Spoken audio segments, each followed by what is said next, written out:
Kagabi to, no, yung siya na yung kusang nagpunta po ng ng Dasmariñas sa police station para po sumuko because of the cyber libel case po na finasa kanya ng isa pong businessman. Hindi po yan gobyerno, ha, businessman yung nag-ano sa kanya. Yeah. Tycoon po yung naghabla sa kanya at yan po, siya po ay nagpunta dyan para magkaroon ng ganyang proseso at makuhanan, pero alam ko nag-bail na siya.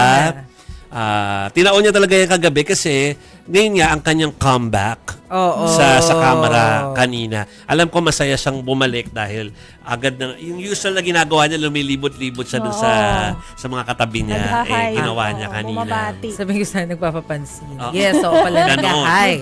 Pero bumabati.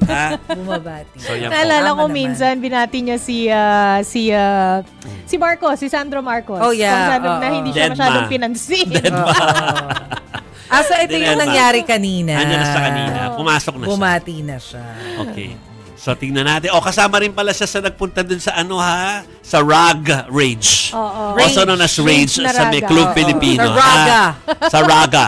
So, dapat sabihan din pala sa ni Robin Padilla na huwag magpolitika. Parang, huy, namumulitika ka. Oo, namumulitika. Bawal ang politika, sabi ni Robin Hood Padilla. Dito na tayo sa ibang... Bilang politician.